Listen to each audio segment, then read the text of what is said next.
Hi అందరికీ namaste. Welcome back to my channel. This is Karthik, high court advocate.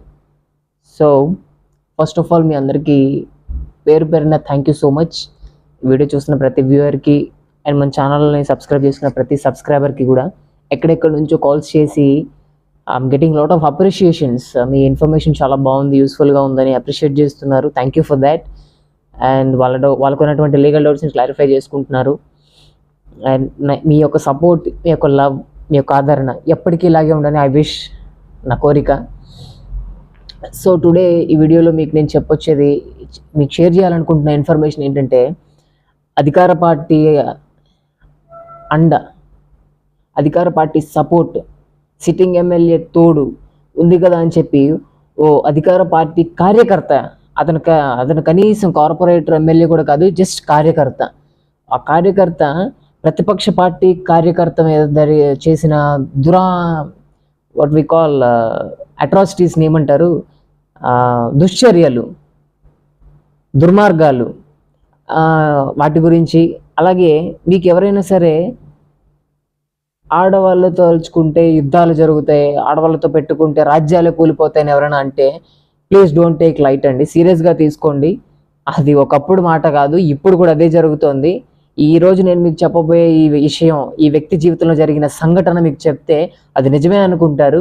నిజంగా అసలు అగ్ని సాక్షిగా 3 ముళ్ళు వేసి 7 అడుగులు నడిచి తాళి కట్టి భార్యని తెచ్చుకుంటే ఈ రోజుల్లో ఆ భార్యలు ఎంతమంది సవ్యంగా ఉంటున్నారు, ఎంతమంది కాపురాన్ని నిలబెట్టుకుంటున్నారు చెప్పండి. ఈ కేసులో జరిగింది ఏంటంటే, ఆ పెళ్లి అనే తంతుకి తాత్పర్యం లేకుండా, ఆ తాత్పర్యాన్ని విస్మరించి, భర్త అనే గౌరవం లేకుండా కేవలం ఒక రంకు, ఒక అక్రమ సంబంధానికి ఇంపార్టెన్స్ ఇచ్చి, ఒక భార్య ఆ భర్త యొక్క శత్రువులతో చేయగలిపి భర్తకి వెన్నుపోటు పడిచిన తీరు, అతని మీద కేసులు పెట్టి నానా రకాలుగా పెట్టిన హింస, అతన్ని, ఆ క్లయింట్ని, ఆ హస్బెండ్ని మేము, మా టీము, మా సీనియర్ కౌన్సిల్ ఎలా ప్రొటెక్ట్ చేసుకోగలిగాము, అతనికి అడ్డుగా కంచుకోవడలా నిలబడి ఎలా కాపాడుకున్నాం, ఎలా గెలిపించుకున్నాం అనేది నేను మీకు ఈ వీడియోలో షేర్ చేస్తాను. స్కిప్ చేయకుండా చివరి వరకు చూడండి, నేను ఎక్కువ టైం తీసుకోను. మన ఛానల్ ఫస్ట్ టైం చూసినట్లయితే సబ్స్క్రైబ్ చేయండి, లైక్ చేయండి ఈ వీడియోని, అలాగే మీ ఫ్రెండ్స్ అండ్ ఫ్యామిలీకి షేర్ చేయండి. నేను అడిగేది ఇది ఒకటే, మిమ్మల్ని దయచేసి షేర్ చేయండి, సబ్స్క్రైబ్ చేయండి. So facts of the case ఏంటంటే, ఇది 2019లో బిగిన్ అయిందండి. 2019లో మన క్లయింట్, అతను ఒక రియల్ ఎస్టేట్ బిజినెస్ మ్యాన్. అతనికి తాత ముత్తాతలో సంపాదించిన ఆస్తి ఉంది కదా అని చెప్పి తిని కూర్చోలేదు, కష్టపడ్డాడు, దాన్ని డెవలప్ చేశాడు, 10 ఇంతలు పెంచాడు దాన్ని. అయితే ఇప్పుడు అతను ఆల్మోస్ట్ కోట్లకు అధిపతి, he ones crores of rupees. అతను ఎంత ఆస్తి ఉన్నా కూడా సరే, అతనికి కావాలనుకుంటే అంబానీ లాగా, ఇంకో యాక్టర్ లాగా కాస్ట్లీస్ట్ బెంచ్ కార్స్ కూడా కొనుక్కొని తిరగగలిగే కెపాసిటీ, ఫైనాన్షియల్ రేంజ్ ఉన్న పర్సన్. బట్ అంటారు చూడండి, అన్నీ నాకు అణిగిమణిగి ఉంటుంది, ఏమీ లే నాకు ఎగిరెగిరి పడుతుందని. He's such a simple guy. సింపుల్గా తను ఒక ఫార్చునర్ మెయింటైన్ చేస్తున్నాడు, దాంట్లోనే తన యాక్టివిటీస్, తన బిజినెస్ ఎక్కడికి వెళ్ళాలని అదే యూజ్ చేస్తూ ఉంటాడు. Even though bench cars, costly foreign cars కొనుక్కునే కెపాసిటీ ఉన్నా సరే. అయితే అతనికి 2019లో ఆ అమ్మాయితో అరేంజ్డ్ మ్యారేజ్ జరుగుతుంది. అదైన తర్వాత 2020 సంవత్సరం జనవరిలో అతను వ్యాపారం రీత్యా, బిజినెస్ పరంగా అతనికి బోల్డ్ ఆస్తులు సంపాదించి పెట్టుకున్నాడు. చాలా నెంబర్ ఆఫ్ కన్స్ట్రక్షన్స్ పెండింగ్లో ఉన్నాయి, కన్స్ట్రక్షన్ వర్క్స్, ప్రాజెక్ట్స్ పెండింగ్లో ఉన్నాయి. ఇవన్నీ మేనేజ్ చేసుకోవడానికి, అండ్ అతను ఒక ప్రతిపక్ష పార్టీ కార్యకర్త కూడా. సో ఎప్పుడైనా ఒక పార్టీ పిలుపునిస్తే ఏదైనా ప్రజా సమస్యల మీద నిలబడాలి, పోరాడాలి, తోడుగా ఉండాలి, సపోర్ట్ కావాలి అని పిలుపునిస్తే, ఏదైనా అవసరం పడి వెళ్లాల్సి వస్తే ఇమీడియట్గా పరిగెట్టుకుని వెళ్ళే మనిషి అనమాట అతను. సో అలాంటి సందర్భాలు ఎప్పుడైతే అతను ఊళ్ళో అందుబాటులో ఉండడో, ఆ సమయాన్ని అదునుగా తీసుకొని అతనికి సంబంధించినటువంటి ప్రాపర్టీని ఒకదాన్ని కబ్జా చేసి, ఫేక్ డాక్యుమెంట్స్ క్రియేట్ చేసి, అధికార పార్టీ సపోర్ట్తో ఆ అధికార పార్టీ కార్యకర్త ఓ ఫేక్ డాక్యుమెంట్స్ క్రియేట్ చేసి దాన్ని కబ్జా చేయడం జరుగుతుంది. ఇమీడియట్గా అతను వచ్చిన తర్వాత, ఇన్ఫర్మేషన్ అతనికి తెలిసిన తర్వాత, ముందు మాకు కాల్ చేస్తే మా సీనియర్ కౌన్సిల్, మేము, మా టీం ఎంత కలిసి ముందు అతని మీద ఒక ట్రెస్పాస్ కేసు ఫైల్ చేస్తాము. పోలీస్ స్టేషన్లో ట్రెస్పాస్ కేసు ఫైల్ చేయడం జరిగింది.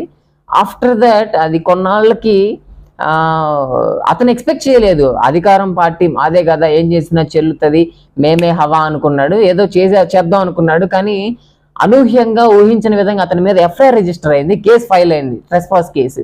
దెబ్బతికి తగ్గాడు, వెంటనే ఒక స్టెప్ దిగాడు. సరే నెమ్మదిగా డీల్ చేద్దాం, హడావిడిగా వెళ్ళకూడదు, చేయకూడదు అని చెప్పి రియలైజ్ అయ్యాడు. తగ్గాడు, ఆ స్టెప్ తీసుకున్నాడు, ఒక అడుగు వెనక్కేసాడు. లేటర్ దాట్ ఎప్పుడైతే అతను ఊళ్ళో ఉండట్లేదో, ఊళ్ళో ఉండకుండా సిచ్యువేషన్స్ ఉన్నాయి, ఆ టైంలో ఆ ప్రాపర్టీ దగ్గరికి అతను, అతని అనుచరులు, అతని చిల్లర వాళ్ళు ఉంటారు కదా ఎవరో ఒకళ్ళు, చెత్త గ్యాంగ్, తొట్టి గ్యాంగ్, వాళ్ళందరినీ తీసుకొని వెళ్ళి ప్రాపర్టీ మందేరా, కూర్చోండి, ఎంజాయ్ చేయండి అని చెప్పి అక్కడ సిట్టింగ్ వేయటం, అక్కడ తాగడం, సిగరెట్లు, మందులు, బయ్యర్స్ని, బిల్డర్స్ని, వాళ్ళని వీళ్ళని తీసుకొని వచ్చి మ్యాప్లు, కొలతలు కొలిపించడం, మెజర్మెంట్స్ తీసుకొని ఇలాంటివన్నీ జరిపిస్తూ ఇలాంటివన్నీ తరచుగా చేస్తూ వస్తున్నాడు. అది జరిగిన ప్రతిసారి కూడా వాళ్ళ వైఫ్, అతను అందుబాటులో లేకపోవడం వల్ల మన క్లయింట్ వాళ్ళ వైఫ్ ఆ కన్సర్న్ ఇన్వెస్టిగేషన్ ఆఫీసర్కి కాల్ చేసి, సార్ మీ సపోర్ట్ కావాలి, కొంచెం స్టాఫ్తో రండి, ఇక్కడ అల్లరి జరుగుతుంది, ఇక్కడ గొడవ జరుగుతుంది చెప్తే ఇన్వెస్టిగేషన్ ఆఫీసర్ రావటం, వాళ్ళని అక్కడ నుంచి బెదిరించి అక్కడ నుంచి పంపించేయడం, ఆ సిచ్యువేషన్ ని నార్మల్ చేయడం జరుగుతుంది. అలా కొంతకాలం జరిగిన తర్వాత ఆ వైఫ్ ని నెమ్మదిగా ట్రాప్ చేయడం స్టార్ట్ చేశాడు. అరే తను ఒక ప్రభుత్వ అధికారి, ఒక ఉద్యోగ హోదా ఉంది, ఒక స్థాయి, ఒక అధికారి, అతను ఆల్రెడీ మ్యారేజ్ అయ్యి 2 పిల్లలు ఉన్నారు అతనికి. ఈ విషయాలన్నీ విస్మరించాడు. అదే అంటారు చూడండి, కామ తురాణ, నా భయం, నా లజ్జ అని. కామంతో కళ్ళు మూసుకుపోయి నా భార్య ఏమవుతుంది, నా పిల్లల పరిస్థితి ఏంటి, నా ఉద్యోగం పరిస్థితి ఏంటి, సొసైటీలో నా పరువు పరిస్థితి ఏంటి, ఇవన్నీ విస్మరించి మెదడు పనిచేయడం మానేసింది, ఇంకేదో పని చేసింది అతనికి. మెదడుతో ఆలోచించడం మానేశాడు. అలాంటి ఒక విపరీతమైన ఇదిగా ఉన్నాడు. దానికి తగ్గట్టుగానే ఉందిలేండి ఈ కేసులో ఈ కంప్లైంట్ కూడా. అంటారు చూడండి, ఏ గూటి పక్షులు ఆ గూటికే చేరతాయి అని చెప్పి, ఆ విధంగా ఆ అమ్మాయి కూడా సిగ్గు శరం వదిలేసి, నా భర్త సొసైటీలో పరువు ఉన్నోడు, మంచి వెల్ రెప్యూటెడ్ పర్సన్, ఎంత ఫైనాన్షియల్లీ సెటిల్డ్ మ్యాన్, ఇలాగా అతనేదో ప్రపోజల్ పెట్టాడు కదా అని చెప్పి అతనితో నేను తిరగడం మొదలు పెట్టడం అనేది కరెక్ట్ కాదు అనే కొంచెం కూడా ఆలోచన లేకుండా అతను ట్రై చేశాడు కదా అని చెప్పి మొత్తానికి ఆయన ట్రాప్లో పడిపోయిద్ది. వాళ్ళు అలా రిలేషన్ కంటిన్యూ చేస్తూ అలా 2020 డిసెంబర్ వరకు సీక్రెట్గా వీళ్ళిద్దరు రిలేషన్ మెయింటైన్ చేస్తూ వస్తారు. ఈ విషయం హస్బెండ్కి చాలా లేట్గా తెలుస్తుంది. అంటే నథింగ్ బట్ ఒకటే లీడ్ దొరికింది హస్బెండ్కి, ఎప్పుడు కాల్ చేసినా కాల్ వెయిటింగ్ వస్తూ ఉంటారు. ఎవరితో మాట్లాడుతారంటే మా అమ్మతో, మా తమ్ముడితో, మా నాన్నతో. సో ఏదో ఒక అబద్ధాలు చెప్పుకుంటూ వచ్చేది. ఇలా జరుగుతూ ఉన్న టైంలో ఆయన ఒకసారి మా సీనియర్ కౌన్సిల్కి కాల్ చేసి మా ఆఫీస్కి వచ్చి, సార్ ఇట్లా జరుగుతుందండి మా వైఫ్ విషయంలో, నాకు ఏదో సస్పీషియస్గా ఉందని చెప్తే, సార్ మీరు అబ్జర్వ్ చేయండి, ఇంకొక 2-3 మంత్స్ ఇలాగే అబ్జర్వ్ చేయండి, కానీ ఎట్టి పరిస్థితుల్లో మీరు అబ్జర్వ్ చేస్తున్నారు అనే విషయాన్ని మీ వైఫ్ దృష్టిలో పెట్టొద్దు, మీరు చాలా నార్మల్గా బిహేవ్ చేయండి. ఒకవేళ ఎప్పుడైనా కాల్ వెయిటింగ్ వచ్చినా కూడా మీరు క్వశ్చన్ చేయొద్దు. కాల్ వెయిటింగే కాదు, ఇంకేదైనా సరే మీకు అంట పడితే సస్పీషియస్గా నెవర్ ఎవర్ క్వశ్చన్ దట్ అని చెప్పడం జరిగింది. నాకు ఆ రోజు అర్థం కాలేదు మా సీనియర్ ఎందుకు ఆ సలహా ఇచ్చాడు అనేది. సరే ఓకే, ఆయన అదే ఫాలో అయ్యాడు, బ్లైండ్గా నమ్మాడు, ఫాలో అయ్యాడు. దానికి తగ్గట్టుగానే 2021 మార్చు ఫిబ్రవరి టైముల్లో అమ్మాయికి సంబంధించిన 3 months 4 months కాల్ హిస్టరీ తెప్పించడం జరిగింది, కాల్ డేటా తెప్పించడం జరిగింది. అంటే ఇప్పుడు అధికారంలో ఉన్న వాళ్ళకి, సంపన్నులకి అందనిదే ఉంటుంది చెప్పండి. ఖర్చు పెట్టాడు డబ్బులు, ఒక 50,000 1,00,000 రూపాయలు ఖర్చు పెట్టాడు, కాల్ డేటా తీసుకొని వచ్చాడు ఆయన. ఆ కాల్ డేటా చూస్తే కంటిన్యూస్ గా వాళ్ళ అమ్మ నాన్న ఎవరూ లేరు ఏమో చెప్పిన విధంగా కాల్ హిస్టరీలో. ఆ పోలీస్ ఆయనతో కంటిన్యూస్ గా మాట్లాడుతూ ఉంది. ఇదేంటి అని చెప్పి ఆ పేపర్లు తీసుకొని వెళ్ళి ఆ మొహాన కొట్టి ఆ అమ్మాయికి, ఏంటి నువ్వు ప్రతిసారి ఇలా చెప్పుకొని వచ్చో ఇదేంటి అని అడిగితే అప్పుడు బయటపడింది వాళ్ళిద్దరి మధ్య సాగుతున్న రంకు ఆ భాగవతం అంటే అప్పుడు బయటపడుతుంది. ఇమీడియట్ గా 4 తగిలించి అమ్మాయికి, ఇదేమి కొట్టకుండా ముద్దు పెట్టుకునేంత పనేం కాదు కదండి, అఫ్ కోర్స్ కొట్టడం తప్పే, బట్ ఆ సిచ్యువేషన్ లో అతను టెంపర్ లూజ్ అయ్యాడు, 4 తగిలించాడు, గట్టిగా మందలించి ఫోన్ గీనన్ని కట్ చేసేసి కూర్చోబెట్టేశాడు, ఇంట్లో కట్టుదిట్టం చేసేసాడు, వాళ్ళ అమ్మా నాన్నలకి కాపలా ఉంచాడు, అమ్మాయికి ఫోన్ అందుబాటులో ఉంచొద్దు అని చెప్పి. అలా ఒక 10 రోజులు నడిచిందండి సవ్యంగానే. 10 రోజుల పాటు సవ్యంగా నడిచిందని అనుకున్నాడు పాపం ఆయన. కానీ ఈ 10 రోజుల్లో కూడా అదే ఇప్పుడు ఇంటి దొంగని ఈశ్వరుడు కూడా పట్టుకోలేడు అంటారు చూడండి, ఆ విధంగా ఆ అమ్మాయి వాళ్ళ ఇంటికి వచ్చిన పని చేయడానికి పని మనిషి వస్తూ ఉంటది. ఆ పని మనిషి ఫోన్ తీసుకొని ఆమెకు డబ్బులు ఇచ్చేసి నేను ఫోన్ మాట్లాడని ఎవరికి చెప్పొద్దు అని చెప్పి ఆ పని మనిషికి డబ్బులు ఇచ్చి, ఆ పని మనిషి ఫోన్లో నుంచి ఆ ఎస్ఐకి ఫోన్ చేసి మాట్లాడి ఇలా జరుగుతుంది ఏం చేయమంటావు అని సలహాలు అడిగితే ఆ చచ్చు బుర్ర ఒకటి వేసుకొని చచ్చు సలహాలు ఇవ్వటం మొదలు పెట్టాడు అతను కూడా.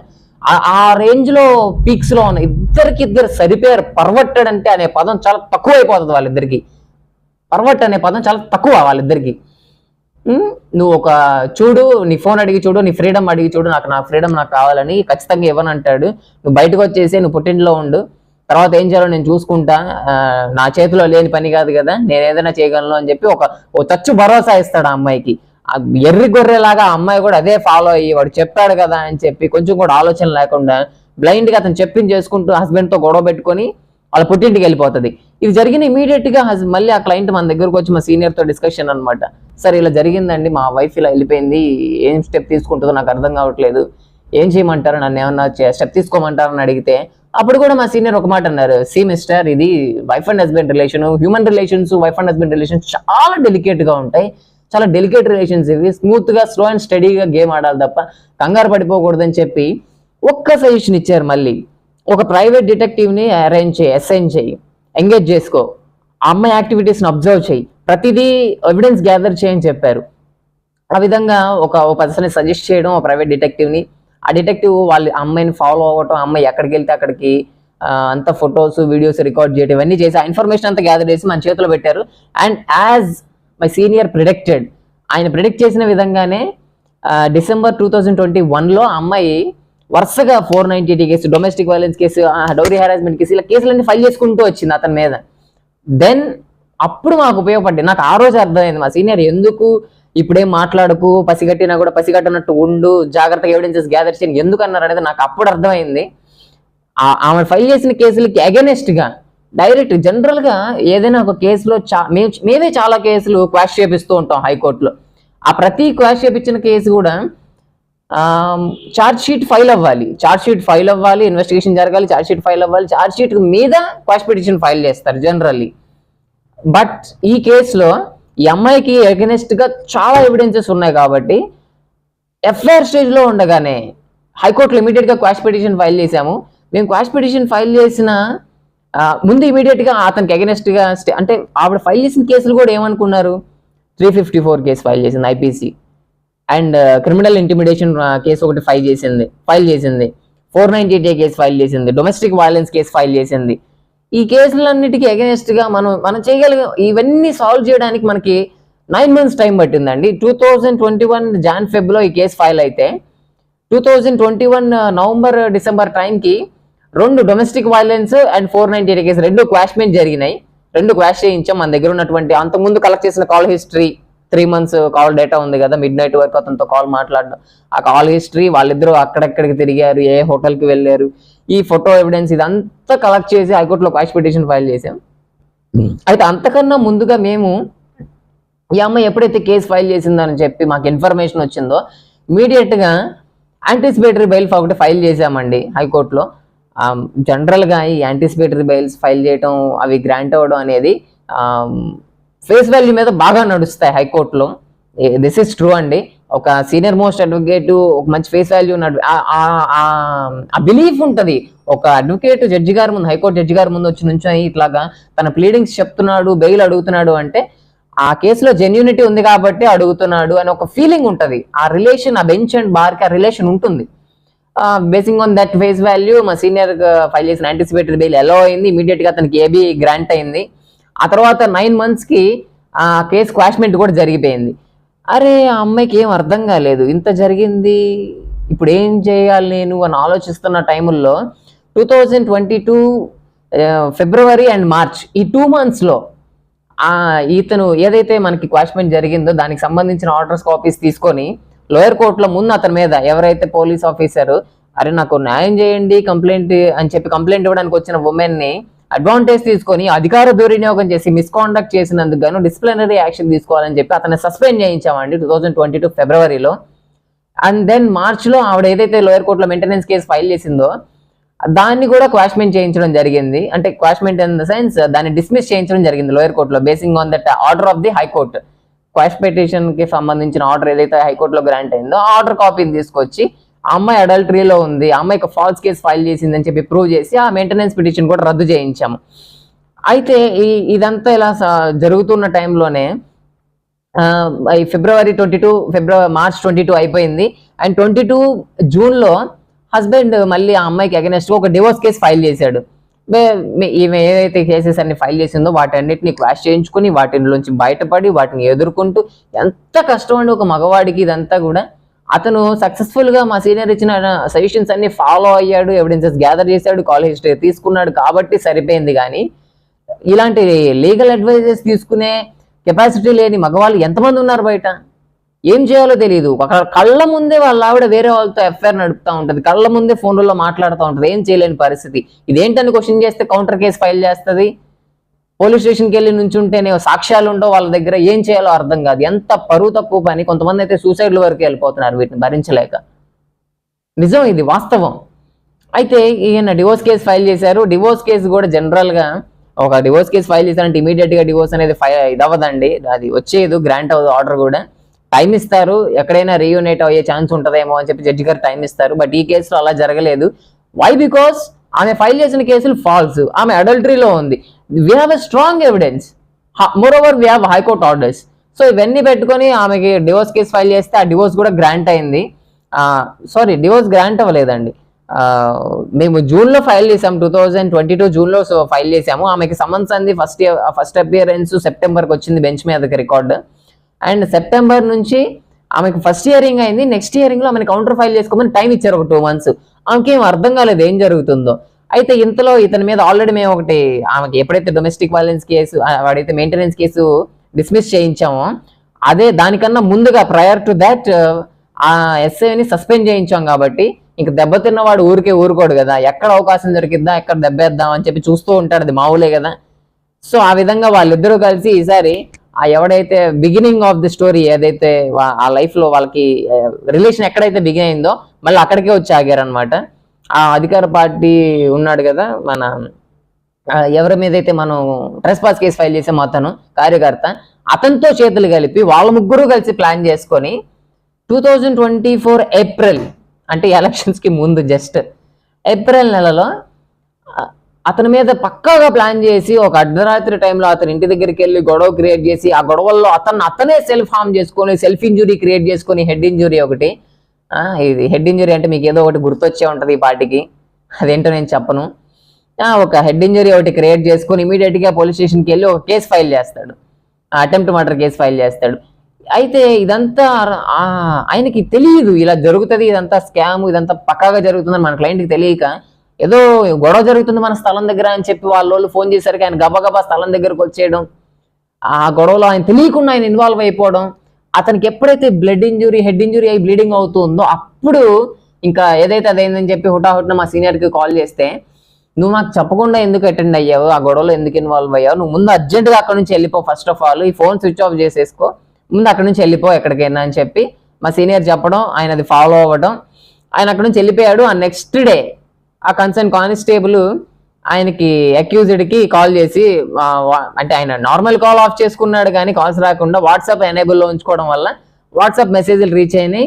పోలీస్ కానిస్టేబుల్స్ కాల్ చేసినవి వాట్సాప్ కాల్ చేసి, మీ మీద చిన్న ఇది ఇష్యూ జరిగిందండి, ఏదో నైట్ ఇష్యూ జరిగిందంట కదా. ఈ పోలీసు వాళ్ళు కూడా మామూలు వాళ్ళు కాదులేండి, ఇదంతా పక్కాగా జరిగింది కదా. వాళ్ళు విషయం చెప్పలేదు ఇలా కేసు ఫైల్ అయింది అని, చిన్న గొడవ జరిగిందండి, అతను ఏదో ఇది అంటున్నాడు, రాజీ చేద్దాం రండి వచ్చేయండి ఏం కాదని చెప్పి మాట్లాడారు. వెంటనే మా అడ్వకేట్ మా సీనియర్కి కాల్ చేయటం, ఇలా జరిగింది సార్, ఇలా పోలీసులు ఫోన్ చేశారని చెప్తే, కనెక్షన్స్ వాళ్ళకే కాదు కదా మాకు ఉంటాయి కదా. అదే స్టేషన్లో ఉన్న కన్సర్న్ పర్సన్కి, స్టాఫ్కి మా సీనియర్ కాల్ చేసి, ఏంటి విషయం, ఏం జరిగింది ఈ కేసులో అంటే, సార్ ఇలా అటెంప్ట్ మర్డర్ కేసు పెట్టేశారంటే మీ ఓడి మీద అని చెప్పడం జరిగింది. ఇమీడియట్గా నెక్స్ట్ డే మేము వెళ్ళి ఆ ఎఫ్ఐఆర్ కలెక్ట్ చేసుకున్నాము. ఆ ఎఫ్ఐఆర్ కలెక్ట్ చేసుకుని గతంలో ఇతని మీద ఏదైతే కేసెస్ ఫైల్ అయినాయో, అండ్ ఆ ఎస్ఏ ఏదైతే ఇల్లీగల్ రిలేషన్ పెట్టుకొని సస్పెండ్ అయ్యాడో, అలాగే ఇక్కడ ఇదంతా ఏదైతే మేము ఒక డిక్లరేషన్ సూట్ ఫైల్ చేస్తున్నాం గతంలో, ఆ ల్యాండ్కి సంబంధించి ఈ ప్రాపర్టీ నాది అని చెప్పి డిక్లేర్ చేయమని, బికాజ్ అది సివిల్ సూట్ అవ్వటం వల్ల అది డ్రాగ్ ఆన్ అవుతూ వచ్చింది. అది అలా లైవ్లో ఉండటం వల్ల ఈరోజు ఆ వైసీపీ అధికార పార్టీకి సంబంధించిన ఆ కార్యకర్త వచ్చి ఇది నాది, నువ్వెందుకు కూర్చున్నావు అని చెప్పి ఒక ప్లాన్, ఒక డ్రామా క్రియేట్ చేసే సిచ్యువేషన్, ఒక ఆపర్చునిటీ అతనికి క్రియేట్ అయింది ఆ కేసు అలా లైవ్లో ఉండటం వల్ల. సో ఎట్టకేలకు అది కూడా మేము ఫస్ట్ ఇమీడియట్గా లాస్ట్ టైం ఏదైతే యాంటిసిపేటరీ బెయిల్ ఫైల్ చేసి ఉన్నామో సేమ్ అదే జడ్జి గారి దగ్గర బందుకే మ్యాటర్ వెళ్ళింది. ఆయనకి సుపరిచితులే కాబట్టి మా సీనియర్ కూడా ఇది సార్ జరిగిందని చెప్పి జడ్జి గారికి ఎక్స్ప్లెయిన్ చేయటం, దాంట్లో కూడా ఏబీ గ్రాంట్ అయింది. సో హవెవర్ మొత్తానికి ఇప్పుడు ఇదంతా కూడా చాలా ఎంత దారుణం, ఎంత విచిత్రం అంటే మీరు నమ్మరు కూడా, ఇలా జరిగిందా అంటే కూడా. ప్రస్తుతానికైతే అతని మీద పెట్టినటువంటి అతను ఫైల్ చేసినటువంటి ఆ డివోర్స్ కేసు అండ్ అతని మీద పెట్టినటువంటి అటెంప్ట్ మర్డర్ కేసు, అలాగే పాత డిక్లరేషన్ సూట్, ఇవన్నీ పెండింగ్లో ఉన్నాయి. చూద్దాం మరి భవిష్యత్తులో మరి ప్రభుత్వం మారబోతుందో, మారుతుందో, అవకాశాలు అయితే కనిపిస్తున్నాయి, మారే అవకాశాలు. చూద్దాం మారిన తర్వాత ఏమన్నా అవుతుందో, ఎవరు గెలుస్తారో, ఎవరు గెలిస్తే మన క్లయింట్కి న్యాయం జరుగుతుందో అనేది we have to wait and watch. So that's what I want to share with you guys. Thank you ఇంతసేపు పేషెన్స్గా విన్నందుకు. అండ్ మన ఛానల్ సబ్స్క్రైబ్ చేసుకోండి. నేను మళ్ళీ అడుగుతున్నా మిమ్మల్ని, ఈ వీడియోని షేర్ చేయండి, ఒక లైక్ చేయండి. Thank you. Signing off.